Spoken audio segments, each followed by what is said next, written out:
Woody, Buzz e Jessie estão de volta e dessa vez o vilão não é outro brinquedo nem um colecionador, mas sim um tablet. E eu confesso que eu sempre fui do time que acha que Toy Story deveria ter acabado no terceiro filme. Porém, mesmo assim, eu fui assistir ao quinto para ver se pelo menos ele justifica a sua existência ou se é mais uma tentativa da Disney de explorar alguma franquia dela até não ter mais nada para sugar. E bom, é exatamente isso que eu vou responder para vocês neste vídeo.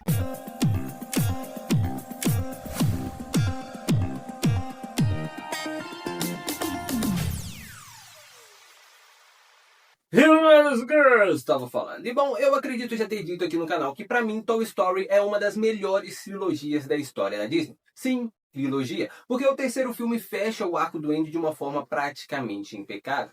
E por isso, quando anunciaram o quarto filme, eu achei isso completamente desnecessário. E quando eu assisti, isso só se confirmou. E com o quinto filme, foi praticamente a mesma coisa. Com o anúncio eu achei que era desnecessário e agora depois de assistir ao filme eu continuo achando isso. Porém, esse filme ainda consegue ser pior que o quarto. Ou será que não? Mas calma que isso não quer dizer que ele seja de todo ruim. Na verdade, esse aqui é um daqueles casos onde a ideia é muito melhor do que a execução. E antes que alguém já venha dizendo mas já vem você de novo reclamar de algo que está no hype, deixa eu explicar o porquê que esse filme até que tem uns pontos positivos, porém não é o suficiente para esconder as falhas no roteiro e nem mesmo para justificar a existência de um quinto filme. Bom, vamos começar pela história e depois a gente vai se aprofundando. O quinto filme se passa um tempo depois do quarto filme e o Woody continua vivendo nas ruas como um brinquedo perdido. Enquanto isso, a Jessie assume oficialmente o papel da xerife do quarto da Bonnie, com o Buzz como seu braço direito, seu delegado. Só que agora a Bonnie cresceu, agora ela tem 8 anos. Ela ainda gosta de brincar, mas começa a perceber que praticamente nenhuma criança da idade dela faz isso. Na escola, todo mundo só fala de jogos, aplicativos e de um tablet chamado Lilypad. E como Bonnie já é uma criança tímida, ela acaba se sentindo ainda mais deslocada com aquilo. Então seus pais resolvem comprar um Lilypad para ela e no começo parece funcionar. Ela finalmente consegue conversar com outras crianças, fazer algumas amigas, mas aos poucos passa cada vez mais tempo na tela e cada vez menos vivendo experiências reais. E é aí que o Woody, o Buzz e a Jessie partem para mais uma aventura para tentar fazer a Bonnie recuperar sua imaginação. E bom, é exatamente aqui que começam minhas críticas, mas também alguns elogios. Nos filmes anteriores, a mensagem do filme ela vinha no decorrer da história. Você tinha primeiro o conflito e depois a reflexão. Toy Story nunca parecia um filme tentando ensinar uma lição, ele simplesmente mostrava personagens vivendo situações humanas. E, como consequência, surgiam temas como amadurecimento, abandono, ciúme e aceitação. Já em Toy Story 5, parece que acontece exatamente o contrário. A sensação que eu tive assistindo era que os roteiristas tinham primeiro pensado na mensagem, a ideia de que a tecnologia está substituindo a infância ou está substituindo os brinquedos, e em cima disso eles só criaram uma história para poder ilustrar aquilo. Isso faz com que tudo pareça muito artificial, é como se o roteiro existisse para servir a crítica e não o contrário. E isso tudo fica ainda mais evidente quando você percebe a construção da narrativa, que é movida 100% por coincidência. E não é uma ou outra, são várias ao longo do filme inteiro. Muita coincidência e um pouquinho de sorte. Tem várias cenas que se tal personagem não estivesse naquele exato momento fazendo aquela determinada coisa, simplesmente o filme acabaria ali e não teria mais história. Tem vários outros momentos onde se o personagem não falasse a coisa certa naquele segundo, a história também acabaria naquele momento. Então, o filme inteiro gira em torno disso, em torno de coincidência atrás de coincidência, que depois acarreta em sorte. E para mim isso enfraquece e muito a narrativa, a história como um todo. Os primeiros Toy Stories, eles dependiam das escolhas dos personagens. Usando como exemplo o primeiro filme, se eu não me engano, todo ele não teria acontecido se o Woody não tivesse escolhido empurrar o Buzz da janela, não tivesse chamado o Buzz para a janela ali para poder empurrá-lo para fora. Todo o filme não teria acontecido se não fosse por causa daquilo. Já que nesse filme, e aqui vai entrar um spoiler, então caso você não queira levar o spoiler de Toy Story, recomendo que vocês pulem aí uns 30 segundos mais ou menos. Aqui nesse filme acontece literalmente uma cena onde se a Jessie não tivesse congelado naquele momento, não teria passado uma senhora e lido na roupa dela o endereço da primeira dona dela de mais de 20 anos atrás, que ela sabe exatamente aonde é a casa. E aí ela leva a Jessie para essa casa, aonde coincidentemente tem uma menina que ainda brinca com brinquedos e que pode tranquilamente ser amiga da Bonnie. E aí são várias outras coincidências que vão acontecendo ao longo do filme, personagens que coincidentemente sabem exatamente como fazer para Bonnie se aproximar dessa menina nova e tal. Então é muita coincidência que acontece nesse filme para poder fazer com que o filme gire. E é uma coisinha fora do lugar e pronto, a história simplesmente não acontece. E ainda fazendo esse paralelo, né, essa comparação entre os primeiros filmes da franquia e esse quinto filme, algumas pessoas ficaram com um pouco de receio desse filme repetir a exata mesma fórmula dos outros 4 filmes. E se você olhar um pouco superficialmente, dá para dizer que é exatamente a mesma coisa. No primeiro filme, o Woody tem medo de ser substituído pelo Buzz. No segundo, existe o medo de ser abandonado por estar ficando velho. No terceiro, o Andy cresce e, como está indo para a faculdade, deixa os brinquedos de lado. E no quarto, o garfinho vira a nova obsessão da Bonnie.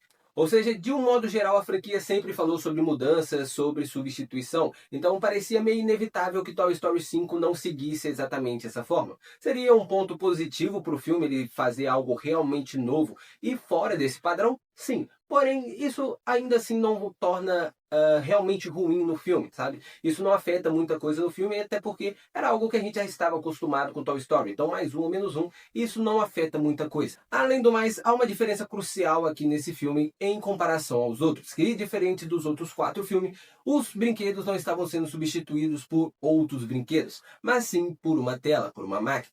Isso muda completamente a discussão, porque um tablet não compete apenas com brinquedos, ele também é uma rede social, também é YouTube, também é videogame, então ele compete com várias coisas ao mesmo tempo, e como eu disse, a mensagem do filme é realmente boa, porque o filme inteiro se constrói em cima dela, então isso é um ponto positivo do filme, que a mensagem é muito bem passada, já que o filme inteiro é a mensagem. Sabe? A história inteira é construída em cima dela. Então, pelo menos nesse ponto, eles conseguem fazer muito bem, apesar de algumas ressalvas. E já que eu falei dessas ressalvas, vamos falar sobre a mensagem do filme em si. Eu concordo que sim, existe hoje em dia um baita problema, né, com relação ao tempo de tela das crianças, tanto em tablet, celular, televisão, tecnologia de modo geral. E o jeito como o filme aborda essa ideia é um jeito bem interessante, é quase bem feito. Né? O filme consegue mostrar que o problema não é a tecnologia em si, mas sim a nossa relação com ela. Mas em alguns aspectos eu acho que a Disney foi um pouco covarde, porque ela coloca quase toda a responsabilidade em cima da criança, como se o tablet simplesmente tivesse roubado a infância da Bonnie sem mais nem menos, sendo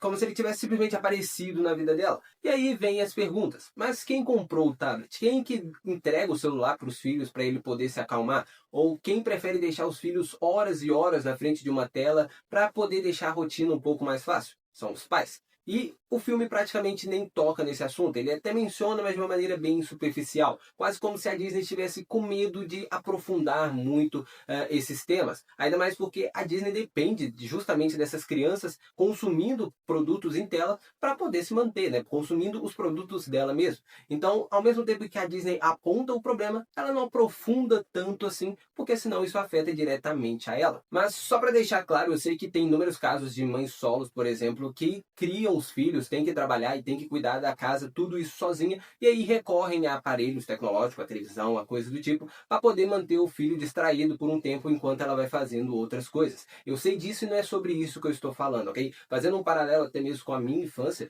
embora na minha época não tivesse um acesso tão grande assim a telefone, quando eu era criança, né, até 2015 ali mais ou menos, telefone era algo que realmente só adolescentes e adultos tinham, eu ainda assim, se deixasse, eu ia ficar o dia inteiro brincando com meus brinquedos ou assistindo televisão, TV Globinho, Bom Dia e Companhia, meus DVDs. Se deixasse, eu ficaria o dia inteirinho ali fazendo aquilo. E de fato, eu passava boa parte do meu dia brincando ou assistindo TV, enquanto minha mãe ia fazendo outras coisas, meus irmãos iam fazendo, minhas irmãs iam fazendo outras coisas e tal. Mas, ao mesmo tempo, minha mãe vinha às vezes e falava, ó, já deu tempo, vamos lá, vai fazer o seu para casa, você tem que se arrumar para ir para a escola, você tem que fazer isso e aquilo, e meio que cortava ali a minha diversão, que se deixasse, eu enquanto criança, ficaria fazendo aquilo o dia inteiro. E com o lance das tecnologias, teria que ser mais ou menos a mesma coisa. Há sim um momento de você mexer no celular, brincar no tablet, assistir televisão, mas ao mesmo tempo cabe aos pais botarem um limite de tempo para que as crianças possam fazer isso, sabe? E cobrar delas de ir fazer outras coisas, de terem outras responsabilidades. Então, a crítica é sobre isso, não é sobre quem usa esse recurso para poder fazer outras coisas, ok? Quem precisa utilizar esse recurso. É mais sobre aqueles pais que simplesmente deixam o filho decidir quanto tempo ele fica em frente ao telefone, ao frente ao tablet ou coisa do tipo, ok? Agora, falando sobre a história de novo e alguns pontos positivos dela, é que finalmente a gente vê a Jessie como protagonista e não o Woody como foi nos últimos 4 filmes de Toy Story, e isso é um ponto muito legal do filme. Realmente é muito legal ver a Jessie tomando esse protagonismo no lugar do Woody, que a gente já está vendo já há 4 filmes, e é até interessante porque depois do terceiro filme, quem passa a ser dona dos brinquedos é a Bonnie, então faz sentido que o novo brinquedo favorito dela não seja o Woody igual era com o Andy, né? Faz até mais sentido do que o Woody continuar sendo o grande protagonista, e isso é um ponto muito positivo nesse filme, porque ela funciona muito bem como protagonista, apesar do Woody estar ali, ele não atrapalha em nada o desenvolvimento dela, nem o destaque dela, e isso eu achei muito legal. Assim como a animação que continua muito bonita, igual sempre foi em todos os filmes do Toy Story, um melhor do que o outro, sempre melhorando a qualidade. E também os momentos de animação da imaginação da Bonnie também é visualmente muito bonito. Dá para você perceber ali que se trata de uma imaginação, sabe? Eles usaram estéticas completamente diferentes e isso é um contraste muito legal para a história e para o desenho como um todo. O único ponto negativo com relação à história, mais uma vez, é que eles focam muito nos 3 protagonistas. A Jessie, o Buzz e o Woody. Os outros brinquedos, se você gosta do Rex, do Slink, do Senhor e da Senhora Cabeça de Batata, do Senhor Doutor Porcão, que era um dos meus personagens favoritos, né, dos secundários e tal, simplesmente eles não fazem diferença nenhuma pro filme. Eles estão ali, mas eles não estão. Ao ponto de que tem um momento onde eles perguntam pro Woody e pro Buzz o que eles têm que fazer e os dois simplesmente respondem nada. E aí eles não aparecem no filme daquele momento em diante. Então, simplesmente, eles estão lá, mas eles não estão, e isso é um ponto meio negativo, porque eu realmente gostava da dinâmica dos brinquedos todos juntos nas aventuras, e isso eu acho que faltou bastante nesse filme, ao ponto de que eles trouxeram mais Buzz ao invés de aproveitar os brinquedos que a Bonnie já tinha. Então, por causa de tudo isso que eu falei ao longo desse vídeo, para mim, Toy Story 5 tem uma nota 7. É uma nota boa, não é uma nota muito ruim, ainda mais porque o filme não é de todo ruim, né? Tem seus pontos positivos e negativos. E eu quero saber de vocês, qual é a nota que vocês dão para Toy Story 5? Vocês concordam comigo do que eu falei sobre as mensagens do filme, sobre a história, ou não? Se discorda, deixa aqui nos comentários, mas claro, sempre mantendo o respeito uns com os outros. Se quiser me criticar o vídeo, tranquilo. Agora, ficar falando, provocando ou falando, xingando outras pessoas aqui no canal, isso não vai ser permitido nos comentários, ok? Eu vou apagar mesmo e não estou nem aí. Quer criticar o vídeo? Tranquilo. Quer me criticar também, mas se começar a provocar outros inscritos ou então a xingar ou qualquer coisa desse tipo, vai ser apagado o seu comentário quase que instantaneamente, ok? Então, mantenha o respeito aqui nos comentários, faça isso, a crítica ao vídeo, a mim, ao filme, mas sempre mantendo respeito aos outros iluminados aqui também. Aos outros não, né? Porque se você critica assim, se você xinga as pessoas, você não é um iluminado, ok? E caso você queira ser um iluminado, se inscreva no canal, clica no botão de inscrever-se que não custa absolutamente nada pra você e você me ajuda demais. Estamos quase chegando aos 5.000 inscritos. E eu conto demais com a ajuda de vocês. Muito obrigado aos mais de 4.100 inscritos que já temos aqui no canal. Graças a vocês, as metas aqui do canal estão sendo batidas rapidamente. Então se inscreve no canal para a gente bater mais uma meta o mais rápido possível. 4.200 inscritos. Então se inscreve no canal, deixa seu like, ative o sininho da notificação para você não perder os vídeos que saem toda semana sobre filmes, séries, desenhos, antigos ou novos, que eu tenho certeza que você não vai querer perder, ok? Então se inscreve, deixa seu like, compartilha, comenta. E é isso, até a próxima. Falou, você foi!